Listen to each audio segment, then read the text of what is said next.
What if I told you that most of the contracts that you signed, loan, leases, credit cards, are legally voidable because you were never told the full truth?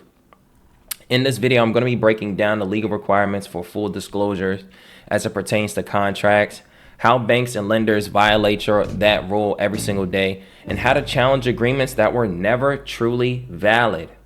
Now, I've studied contract law, banking, and commercial enforcement, and I'm here to show you how to challenge any agreement that lacked transparency, disclosure, or consent. Now, first things first, thank you guys for tapping into this video. If you're brand new, remember to like, subscribe, turn on the post notifications because I do post Monday through Friday, okay? Now, before we dive into there, I want you guys to make sure that you guys are staying all the way to the end. Okay, we talk about contracts, we talk about debt law enforcement, we talk about the aspects that you can challenge a debt collector, whether it may be a loan, mortgage company, so on and so forth, for the things I'm about to talk about in this video. Okay, there are going to be some questions maybe at the end of this video, but whenever you get a chance, after you watch this video, go look at the collection of videos that I have laid out on my YouTube channel that breaks down 99% of the things that I do not cover in this video. Okay, but you got to be on the right frequency. You got to be tapped in. You got to know just a little bit to be able to not only understand but understand and overstand this. Okay, so let's dive into it. Okay, number one, let's talk about the foundation of every contract. Okay, a lot of people sign agreements, sign contracts, but don't know what should be in a contract in order for it to be void and valid. Okay, but we're just knowingly and willingly sign things we don't fully understand. Okay, yeah, we may understand that we're going to get this loan, but do we understand the different parts of a contract that make it valid? Because you can sign something and not know, and there could be some missing pieces that essentially put you in a position to sign a contract you didn't fully understand. Okay, so for a contract to be enforceable, it must have full disclosure. You dig me? It must have a mutual agreement, lawful consideration, capacity to contract, and intent plus consent. Okay, if any one of these things are missing, then the contract is void or voidable. So the question that someone may ask, okay, well, can you discharge debt? Well, if it's tied to a contract that isn't enforceable, then yes. Okay, that's probably one of the easiest types of debt to be able to challenge. What I'll talk about today is not about you. A lot of people think that discharging debt is about sending in a coupon and the coupon discharges your debt. No, it's about understanding the contract behind that very loan that you signed. You dig me? If you don't know what the contract should have as it pertains to you challenging the debt itself, you won't be able to discharge any debt if you cannot prove that the contract was not valid. So let's kind of break these down a little bit. Number one, full disclosure. What does that mean? That means that any and everything about this contract was disclosed to you. Not only that you loan, that you that this is a credit card or that this is a loan, right? But how this loan is formulated. Okay, the source of the funds. Okay, and also at the same time, something that is omitted is not full disclosure. So if part of the agreement is that when you sign this, that we create credit in your name, and you're not borrowing or risking our money, if that wasn't included in the contract as it pertains to a consumer credit contract, but this can apply to any contract, or that there were some more fees associated that I didn't understand. See, a lot of people just know that, okay, you loaned me money and I have to repay you back because you loaned me money. But what if that was a lie? What if they never loaned you money and they just created credit? Okay, it's a difference between currency and it's a difference between credit. You dig me? Currency is something tangible, something physical. Credit is digital, okay? And you can create digital in thin air just by typing it. You got to ask, have they ever given you currency in hand? And even if they did, that currency is literally, especially within the United States, is an IOU currency, a currency that was created based off of the value that we gave it. Okay, so technically it's just monopoly money until someone says that it is worth something. Okay, so at the end of the day, even if someone were to give you currency, if it didn't have no intrinsic value, then it's really like they gave you a piece of paper. But beyond that, before we do that, we're talking about loans. We're talking about a mortgage. We're talking about an auto loan. We're talking about a credit card where essentially they don't disclose the fact that they just type in the numbers. Okay. Then we talk about a mutual agreement. See, you agreed to borrow a loan. Okay. You agreed to risk their money. But what if I told you they was never, you agreed to pay back a loan if you was loaned. But if you was never loaned anything, then there was no mutual agreement if you expected an exchange. Okay. Then on the aspect of I will then the other things that they do to your loan that they don't disclose is something that you also didn't mutually or knowingly agree to. Okay. There was no meeting in the minds. We both didn't fully, you maybe knew something about this loan that I didn't. And if I fully knew what I knew about this loan, do you think I would have agreed to pay back something that was created on the premise of my signature, on the premise of my notes that I given to you? I probably wouldn't. So then we dive into what is a lawful consideration. Lawful consideration, I'll just pull up the definition for you. Lawful consideration in contract law, a lawful consideration refers to the element of a contract that provides something of value in exchange for the promise or an action. This consideration must be legal and not against public policy to be valid. It forms the basis for an enforceable agreement. So it has to be an exchange. And what most people don't look for is the exchange aspect in a loan. If you signed something that created something that you created, what did they exchange equally? Okay. If there was an equal exchange, then my signature was my exchange for the loan. I shouldn't be paying back something that I literally created. If you didn't exchange or give me anything from your end, or you didn't provide the source of the loan that you say that you did, there is no lawful consideration. But even still, I'm going to ask you and I'm going to have you prove that that there is a lawful consideration according to this loan. Yes, you can say that you loaned me money. I want you to prove that you risked your own dollars or you used your own reserves. If you didn't, then there's no lawful consideration. Number 2, capacity of the contract. This dives in to the aspect of full disclosure, mutual agreement, lawful consideration. If you have the full capacity of the contract itself, like you know and have knowledge of everything about this contract. If you didn't know or have if you didn't know or understand the contract that you contracted to, then it's not enforceable. And if you can prove that you didn't have the capacity, then it's not enforceable. So a lot of us came to this video because we think we knew something about the contract, or we watched this YouTube channel and found out that there were some things that we didn't know about our contract. That's capacity. Okay? If you didn't know what you contracted to, then why did they have you sign that contract without providing the information that you needed to know so that you can fully understand the contract? This is what's called fraud by inducement. Okay? They persuaded you by not telling you certain information. Okay?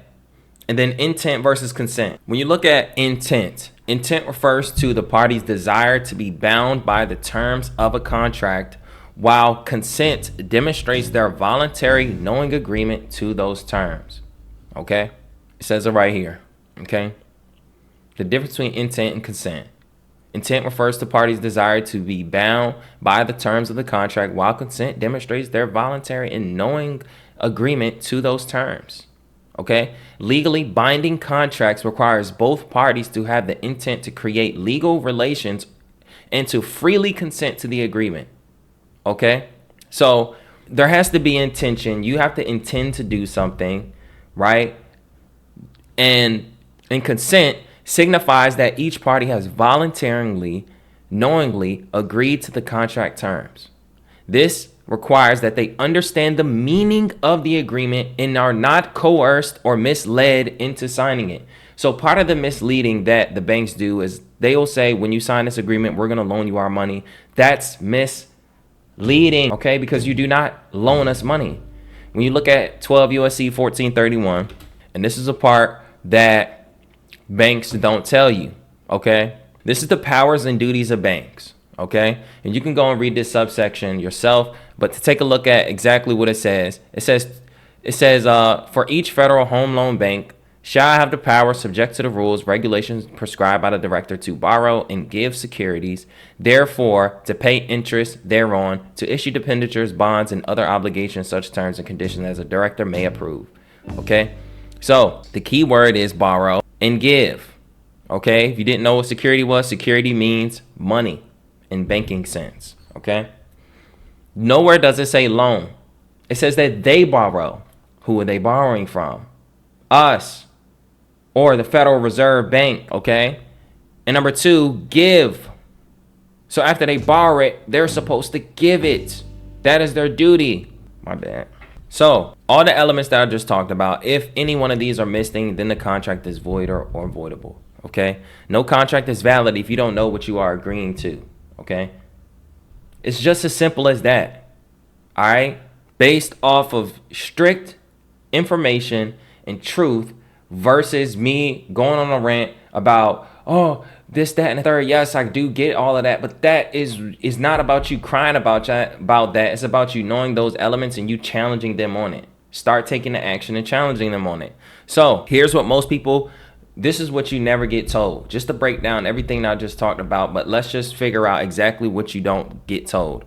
When you sign your car loan, a credit agreement, or mortgage, you gotta ask yourself this. Were you told your signature created credit? That's one. Number two, did they explain where the money actually came from? That's two. Number three, were you shown how your note will be monetized or securitized? That's three. And did you receive a full copy of the agreement and the Truth of Lending Act disclosures? Okay. They got your consent, but they never gave you full knowledge. They didn't answer these questions, these 4 questions that I just talked about, then you technically didn't even have the capacity. You technically don't know what you agreed to. You technically never intended to sign a contract that, or you didn't consent to the things that they laid out on the other premise, given the fact that you didn't know anything about what truly happens behind the scenes. Okay. Now, let's just talk about some of the legal principles that protect you. And this is the part of the video where I break down the laws that you can look up yourself. You dig me? And I suggest you do. I suggest you look it up yourself. Okay? A lot of people come and they watch these videos all the way to the end and then come and ask me the same exact questions that I literally broke down in the video. Okay? So, like I tell everybody, if you're watching this video and you're looking for more knowledge and clarity, go watch my other videos. I have a whole playlist where at the 11-minute mark, I have a whole playlist that you can watch. I'll put it up here in the description and you can watch every single video from start to finish. Okay? So, let's talk about the valid defenses to enforcement under UCC 3-305. So, if there was any situation where they are missing the information that I just talked about in terms of the elements of a contract, you can defend and you have a right to challenge a company for against their enforcement. Okay, you can defend yourself against an enforcement of a contract if, number one, there was fraud in the inducement, meaning when you signed it, they persuaded you to sign something that you didn't fully understand. They told you one thing, and that's why you signed it, but that is not the full truth. That's fraud in the inducements, okay? That's something that you can defend yourself against under UCC 3-305. Then we dive into the lack of consideration.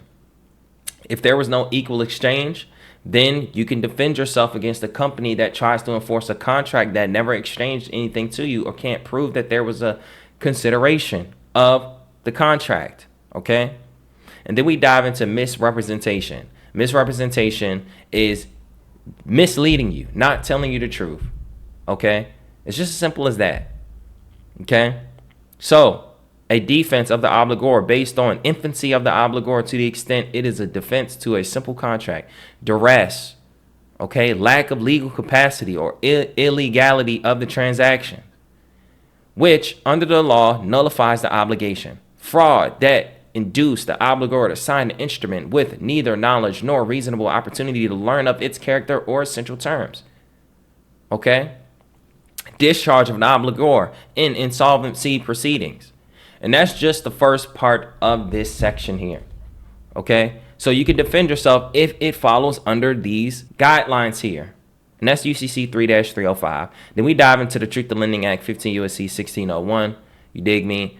Which is essentially broken down in, for people who don't understand what congressional findings is and the declaration of purpose, it's something that Congress has found, and it's breaking down the purpose of the Truth in Lending Act or the purpose of this subsection. So anytime you see the FDCPA, the Fair Credit Reporting Act, understand that this is something that is breaking down something that Congress has found and the purpose of them talking about it. It is the purpose of this subchapter to assure a meaningful disclosure of credit terms so that the consumer will be able to compare more readily the various credit terms available to him and avoid the uninformed use of credit, and to protect the consumer against inaccurate and unfair credit billing and credit card practices. You dig me? So once again, it breaks down that there should be full disclosure with any lending contract. You dig me? So it requires clear and accurate disclosures of the APR, the finance charge, payment schedules, and cancellation rights. If they do not provide this, then this is something that not only is a foundation of a contract, which is full disclosure, but how do you know that you can mutually agree on a contract if they are not providing this information properly? Okay, they won't even tell you that you can cancel something that you originally signed within 3 days. You have a right to cancel. Okay, so these are the things that they won't give you to make you think that once you sign it, you are locked in. Okay, then we dive into the restatement of contracts. Okay, for those of you guys that don't know what the restatement of contracts is legal treaties to break down, and inform judges, attorneys about the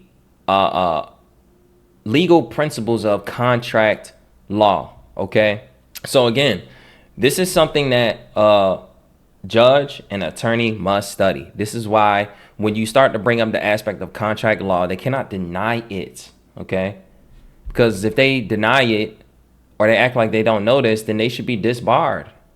Because how did you get your law degree if you don't know contract law? Okay, so under the restatement of second of contracts, okay, a contract is a promise or a set of promises for the breach of which the law gives a remedy or the performance of which the law in some way recognizes it as duty. Okay, this breaks it down even deeper.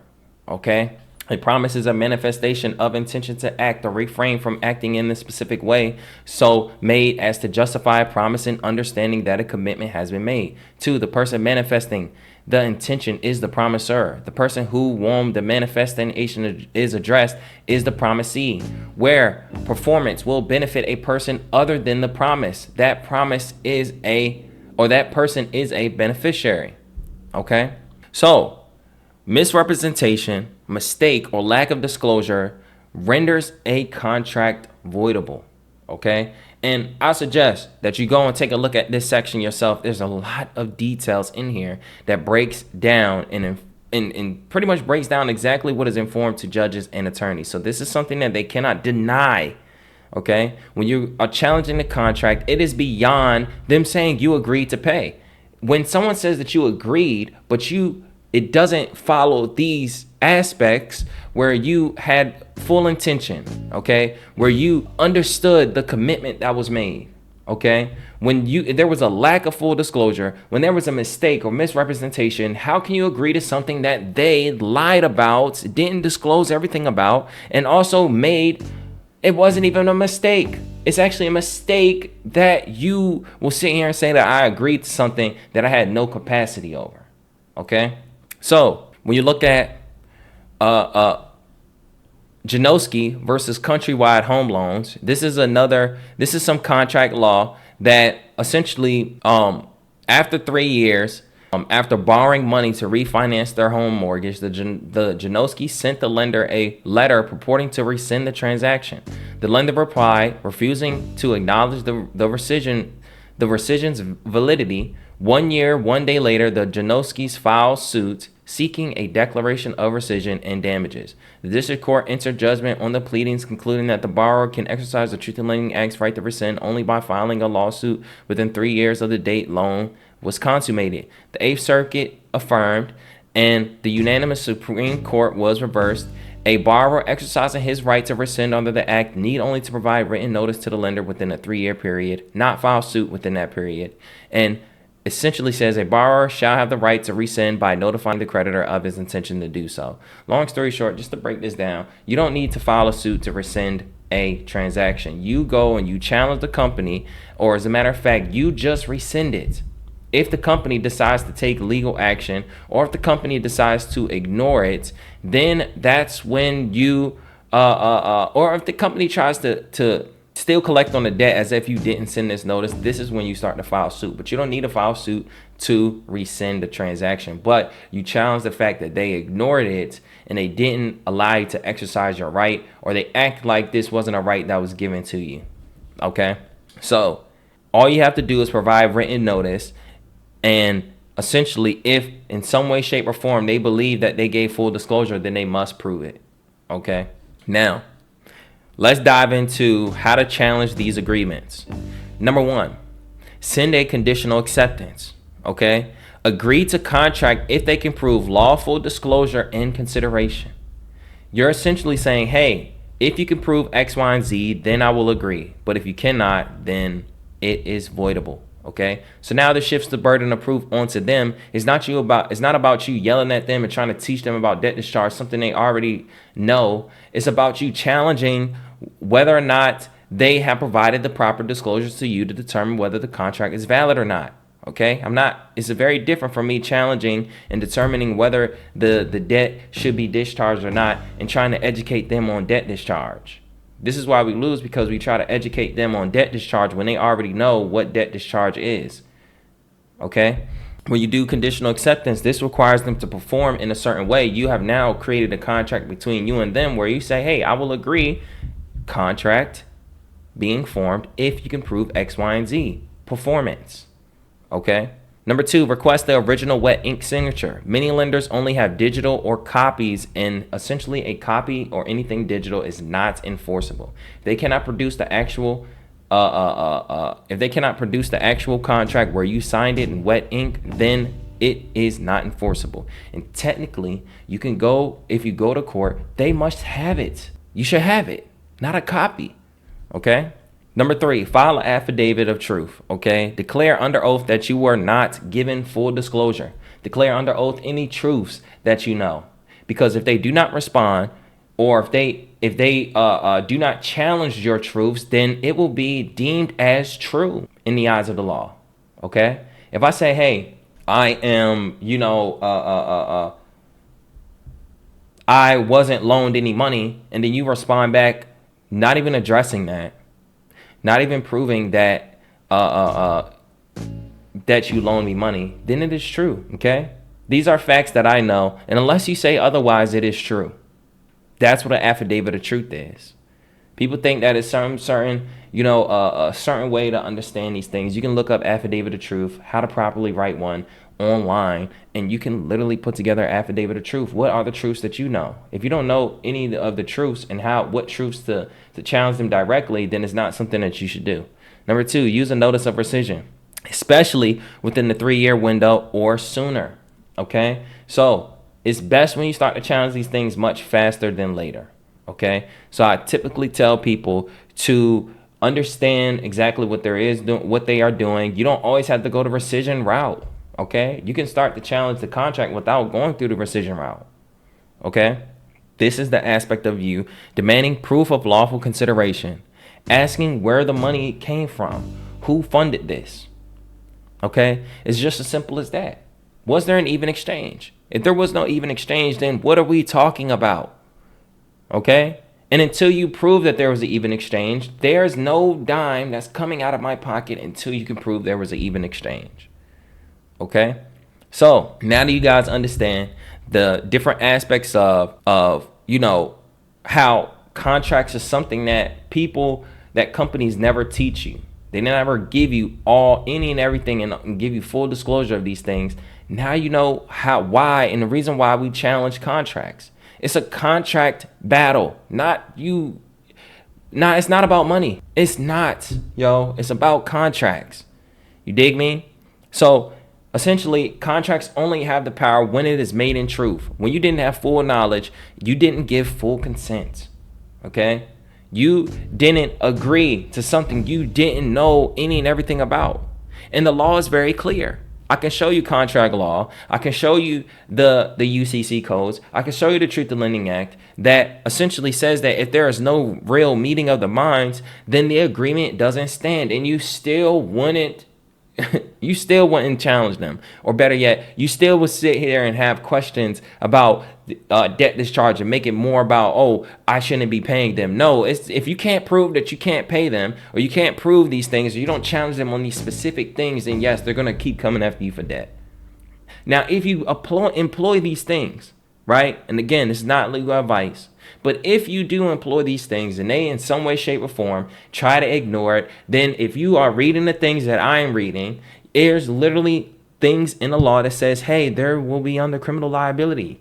Okay, they'll be fined. Okay, you can actually sue them for this. Okay, it's not that you sit here and you cry and say, well, they ignored me. Well, if they ignored you, what are you going to do about it? Are you going to allow somebody to ignore you and then still come after you for debt, and you think that you're going to still pay them? Now, put this out here. I am not in no way, shape, or form telling a person that they should always do this, okay? If you could pay your debt, pay it. Dig me? Like, if you use the debt properly to make money, right, and you flipped it, just pay it, because that's another form of discharging, okay?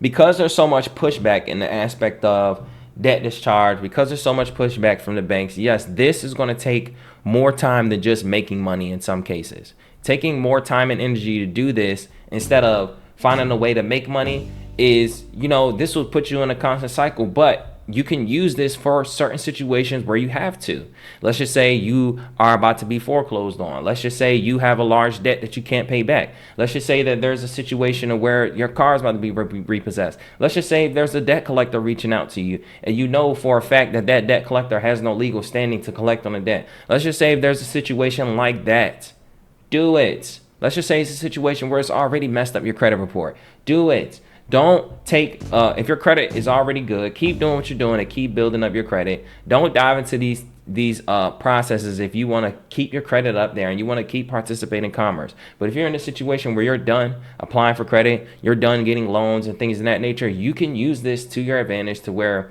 yes, you can completely be in a situation where you don't have to pay debt. I get plenty of people that talk to me and say, well, I'm done paying debt, but you want to get credit.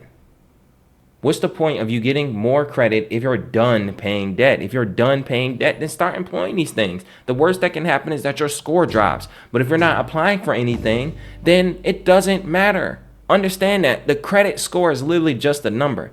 It's only used for the people that are actually trying to use it. If you're not trying to use any loans, if you're not trying to get any loans, you're not trying to apply for no credit cards, you're not trying to get funding, you're not trying to start a business and invest in yourself, you don't need credit. Okay, if you're not applying for a home, if you're not applying for apartments, even apartments, you don't even need to have a good credit score to get an apartment.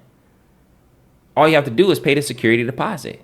If you're a person that knows how to make money without credit, then you don't technically need credit. Okay, now obviously if you want to grow and scale and expand certain things, then yes, you would need credit. But if you understand exactly what credit is and don't get wrapped up in the score, because people want to have a great 800 score, but they're not doing anything with their 800 score, okay? People say, oh, I'm done paying debt, but I want to get a $100,000 loan. Why? Why are you trying to get a $100,000 loan if you're done paying debt? If you're done dealing with debt, don't apply for anything else. Don't say I want to discharge this so I can get me a new car. No, I mean, obviously, yes, that's a tactic to be able to fix your credit and things of that nature. Challenge the lawful consideration of a loan. And if they cannot prove it, you can take that information, send it to the credit bureau, and prove that they did not actually verify something. Okay? So before I ramble on, I can keep it going, but thank you guys for watching this video. If you want to learn more about this, down below I have the complete debt guide. Okay? Yes, the complete debt guide is for sale. Right now, the price is $47, but the price will go up. Okay, so I suggest you guys tap into that. Number 2, apply to my one-on-one mentorship if you want to work with me one-on-one. Okay, I specialize in credit, funding, helping you understand the aspects of consumer law. Okay, boss, at the same time, I help you make money online. Okay, I'm a wealth tactics mentor and a capital access coach. So if you're looking to build up your wealth, if you're looking to get access to capital and you don't know how to do it, okay, you need some type of guidance, tap into that one-on-one mentorship. Okay. Number 3, if you are in a situation where you're being sued by a creditor, okay, you're being sued by a debt collector and you are in the last minute, you don't know what to do, tap in with Solo Suit down below. Solo Suit is a company that will literally challenge a debt collector and negotiate your debts for you for an upfront cost. So for those of you guys that's looking for someone to do it for you, they're the persons that will do it for you. However, they're not going to go on the aspect of discharging debt. They're just going to challenge and negotiate the debt collector and shift the burden of proof onto them so that they can't just sue you. And you'll be able to have evidence if they do. Okay. And number 3, if you want to learn more and tap in with me on a more consistent basis where I drop short content and things of that nature, tap into my Instagram at biz.nick. I talk a lot about the legal power that we have, the truth and credit strategy to be able to go and grow. I also talk about motivation. I also talk about the aspect of being able to overcome the matrix, not only physically, but mentally. Okay. And my last question is, have you ever been misled when signing something? I know you have. So just drop your story in the comment section. Remember to like, subscribe, turn on the post notifications, because the real contract requires real knowledge. I love you guys. And if you gotten all the way to the end, comment the word discharge, and I'll see you in the next one.